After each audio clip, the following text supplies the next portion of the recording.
आपण मानक गहଳରେ उपस्थित अछंती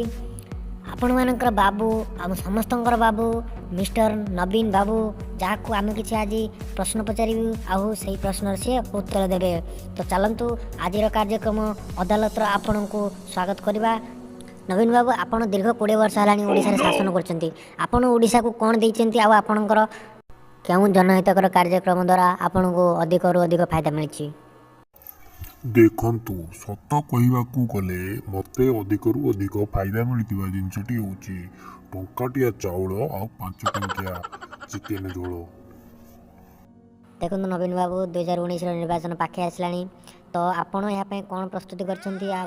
विषय टे आमर जनता को कहे खोलिक? देखंतु वर्तमान जो काली योजना बाहर करछि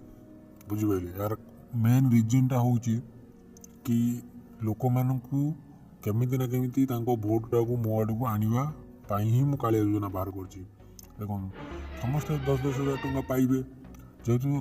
टंकाटे चाउल दौनी मत भोट दौले एथर मुझे 10,000 टंका देली मैंने मत निश्चित भोट देवे। तो से कालिया योजना बाहर करते सब योजना छोट मोट बाहर होती सी तो छाड़ू कौन आपनकर भरोसा अच्छे कि आप कालिया योजना देख लोक को किने बोली? देखो आम ओडिशार लोक मैंने माहालिया खाइबा बहुत भल पाए तो से टंकाटे जो चाउल देली मुझे 10 वर्ष शासन कली आउ 5 टंकिया जो चिकेन झोल देली 10 वर्ष शासन कली। एथर कालिया योजना बाहर कर 10,000 टंका निजे तो मुझे एथर आहरी 30 वर्ष शासन करी अनुमान करुच्ची। देखो आपंकर कालिया योजना पर मोदी जी किसान योजना भी बाहर कर जहाद्वारा लगुच कि मोदी जी एथर ओडिशा रे राज करेंगे बोली। तो आप कौन कहे?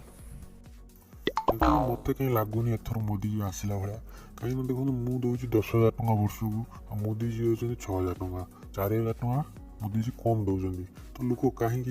टंकाटे जो लोक मत भोट दौले से लोक कौन जी 4,000 टंका मोदी जी को भोट देवा? ठीक अच्छे जदि आप निर्वाचन में जितुंट आप पुणी थे सरकार बनाऊँच तो लोक मान कौन करने माने आगू कौन करेंगे? भुवनेश्वर मेट्रो आसो फिर कौन कौन आप माने नुआ नुआ कार्यक्रम करने अनुभव कर? देखो सेमती मुझे तो किसी अनुभव ए करना आउ मत भी कहीं लगुना आउ कि अनुभव कला भाया कालिया योजना भाया बहुत माने भल योजना जोटा कि लोक मानी मालिया खावाई या भल योजना कौन हो पारे लोक मैंने बुझुं मो कथा। आउ द्वितीय कथा जो कहले मेट्रो कथा मु गोटे पुल बनी थी भुवनेश्वर गली पड़ा आउ मेट्रो कौन बनैबी मेट्रो बनैबी से कह मेट्रो कौ दिन भांगी गली पड़ो चना वाला खाईजे तो से मोर भी मेट्रो फेट्रो आनवर इच्छा ना लोक मैंने एमती सैकेल जावासा करते बहुत बढ़िया पल्यूसन हो ना आउ भल रोचे परिवेश आउ स्वास्थ्य मोर हित रोचे तो लोक मैंने बुझुं कि सैकेल अपेक्षा मेट्रो न जावा अपेक्षा भल भल आगू डेभलप न कर जिते से भाया गरीब रही मुझे देखई पारि मोदी जी आम ओडिशा गरीब आप पैसा दिंतु ओडिशा को एक्स्ट्रा स्पेशल कैटेगरी स्टेटस दिंतु तो से मुझे चाहूनी आग को डेभलप तो आजिकल बेकारी समस्या ओडिशा रे बहुत बढ़ी जाइए तो लोक जो नौजवान बाहर जो नुआ नुआ युवक मैंने बाहर तो से बहुत माने मिलूना चाकरी मिलूना जहाँ से बाहर को जाऊँ कि दादन खटे जाऊँ तो से विषय आप कौन कहे? देखो मोर मूल लक्ष्यटा है सीटा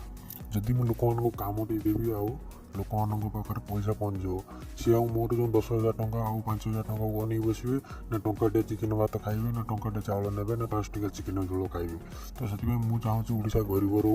जिते गरीब रही जिते लोग दादन बाहर को खटिया जी मोर से फायदा हम कहीं मुझे कले तो लोक मैंने मत आहरी अधिक पसंद करेंगे कहे नवीन बाबू मत बहुत हेल्प कर टंकाटे चाउल दौरान 5 टंकार चिकेन झोल दौरान 10,000 टंका दौरान वर्ष को कालिया योजन तो से मुझे चाहूँ ये सब जिन रो शेष में आप कौन कहे आम दर्शक जो मैंने आपण ये वीडियो देखुं तो आप कौन कहे? दर्शक मान यह कही जदि आप वीडियो को पसंद आसो वीडियो को लाइक करेंगे जदि आप मोर सेकेंड वीडियो देखा चाहते पार्ट 2 इंटरव्यूर पार्ट 2 ताहले चैनल को सब्सक्राइब करी पाखरे बेल आइकन को निश्चित भाव में दबाई दिंतु जहाँद्वारा आपको लाटेस्ट अपडेट्र नोटिफिकेशन मिल जाए।